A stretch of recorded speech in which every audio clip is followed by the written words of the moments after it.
Alright y'all, welcome back to the channel and to some more waterfowl patterning. And it's been a little while since we've done anything with waterfowl shells, but that season is starting to roll back in here over the next month or two. And considering the shell and shotgun combo that I've got out here today, I'm definitely looking forward to seeing what it can do, because it's one that we've never tested on the channel and that I've actually never tested at all, period. So it's definitely going to be some pretty interesting results here today, that's for sure. But as for the shotgun I've brought out here today, it's definitely something old school, a little different, definitely not modern in any way, but would it be a good enough duck hunter for you with a shell like this? But that shotgun is this guy. This is an old school Marlin Model 90. It is an over under 12 gauge. Now from what I understand, this is a 1951 model. It does have an H serial number with no fancy engraving, no webbing between the barrels, and nothing else fancy about it. I believe it to be a 51. It does have the 30-inch barrels with a mod full choke configuration, so that top barrel being a full choke and the bottom barrel being a modified. And it does make sense that that is the case, because that top full choke barrel measures out to be right at a 692 constriction and the bottom modified barrel is right at a 705. So that combo does make sense for this. Now I'll be the first to tell you, I'm not an expert on this shotgun. I've never fired it except for the 2 practice shots I took with it before I turned on the camera, just to get our point of aim and make sure everything functions like it should, and it does. But other than those 2 shots, I have never seen this shotgun fired in my 25-year lifetime. It's always just been one of those in the safe. It's kind of ugly, as you can see. It's had some duct tape or something over the little latch for the fore-end, so it's definitely not the prettiest, but I'm really curious how it's going to perform, especially with these kind of shells we have out here today. And as for the shells I've got, big thank you to Salt Creek for sending some of these over, but I'm not sponsored or affiliated or paid by them or anything. They just make a good shell and wanted to see me try some. And that shell is some of these. Some of the Salt Creek vintage waterfowl shells. These ones are their 12 gauge, 2.5 inch, 1 1/8 ounce load of bismuth, moving about 1,300 feet per second. And these are their low pressure vintage waterfowl shells. So even though this particular Model 90 can handle modern shells, these are designed for those older shotguns with the twist steel or Damascus steel barrels and stuff like that. And as for a shot size, in this box I have both 4s and 5s, but for today's test we're going to be shooting the bismuth 5s. So with these being a 2.5 inch shell, it's really going to be pretty interesting to see how they perform, along with them being a low pressure vintage style loading. But as for the test today, everything is set up the same as we would usually do it for one of these waterfowl pattern tests. I'm not going to handicap this setup at all. It's going to be the same 40-yard distance that we always try everything through, because I want to get a good idea of how realistically usable this combination actually could be. And of course I have the chronograph so we can get our velocity results as well. And I figured since we have 2 barrels here with 2 different chokes, it is an over under, I think it would be pretty wise of us to take a shot from each barrel. So we'll have one target with that top full choke barrel and the other target with that bottom modified choke barrel, and we'll see what kind of difference we get and how this combo can actually perform. So enough talking, let's head over here to the targets and take these 2 shots and just see what kind of a result we're actually going to get here.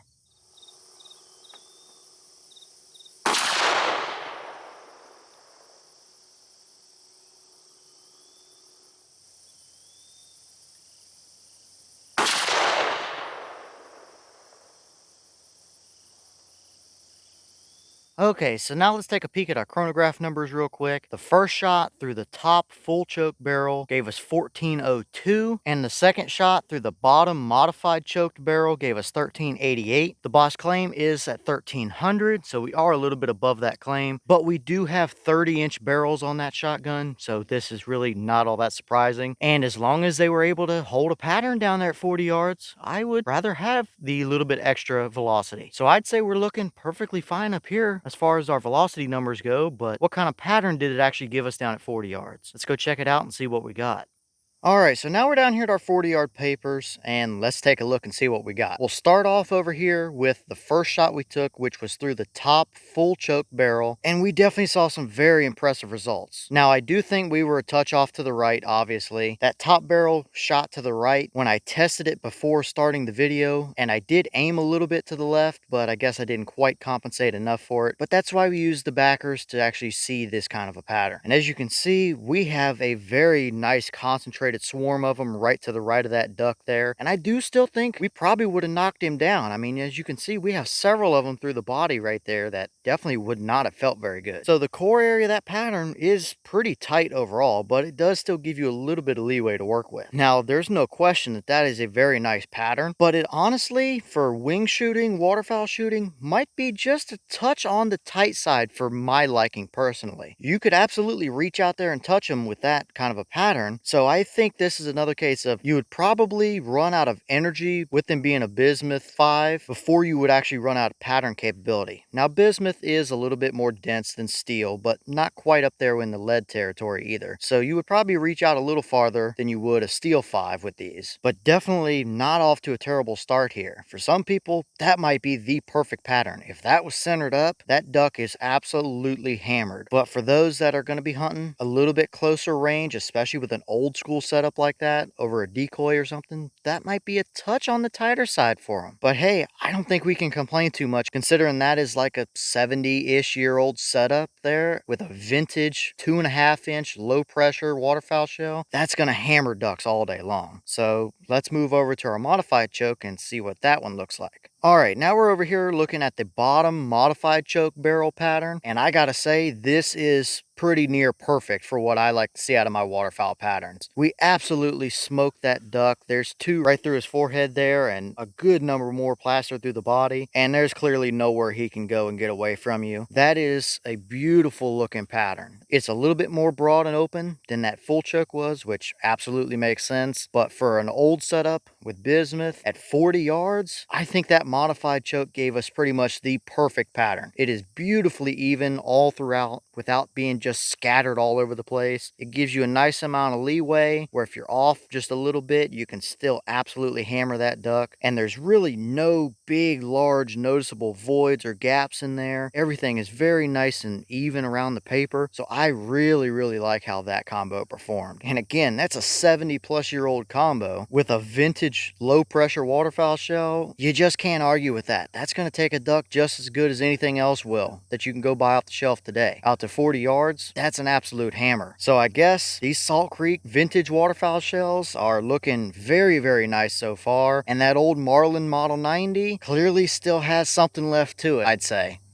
Okay, and here's the wads out of those 2 shells, and I honestly couldn't tell you which one came from which barrel, but I don't really think it matters because they both look pretty well absolutely identical. They're definitely a little bit shorter than your standard like 2 3/4 inch, just target load style wad, but they are pretty similar in design. They got the little gas shock piece back there, but there's nothing stuck down in there. There's no rips or tears. They look absolutely perfect, and clearly, I think they did perfectly fine as for today's test. Definitely nothing to complain about here, that's for sure. All right, y'all. Well, what did you think about those results right there? Clearly, for being a 70-plus-year-old setup, that old Marlin Model 90 still has something left in it. You could absolutely take that combo out and duck hunt out to 40 yards with it and be just fine. And that definitely goes to show that Salt Creek knows how to make a shell pretty decently, I'd say. Now, for me, I would probably just stick to running that modified barrel if I was to take this setup out. That is pretty near the perfect waterfowl pattern in my opinion. But that full choke barrel over here as well, definitely you can't complain about that, but it is a little bit more on the tighter side, and that might be what some people really like, especially if they have a lot of time and experience on a particular older shotgun and know their leads really well on it and stuff like that. They could absolutely hammer with that kind of a pattern. So I don't think we can really argue too much with either one of these performances here, but I'm taking that modified pattern over there. But as always, leave your thoughts in the comments. Is that about what you expected to see? Were you a little surprised one way or the other? Have you tested any of these Salt Creek vintage waterfowl shells? And if so, what kind of results have you seen? Do you have an old Marlin Model 90? And how has it performed for you? Do you take it out on duck hunts or turkey hunts or whatever the case might be? And would you hunt with this kind of a setup? Let me know all that down below. But at the end of the day here, I'm really liking what I'm seeing, and I'm definitely excited to test a few more of their old school waterfowl shells to see what it can do, because I think that setup, even though it is 70 years old, can still hammer pretty decently after seeing these kinds of patterns. But with that being said, I've got some more testing to get done for you guys, so I'm going to get back to it. As always, we have the channel Instagram as well as the mailbox where you can send stuff if you'd like. All that information will be in the description if you're interested in it, but I'm going to get back to it, so I'll see y'all in the next one.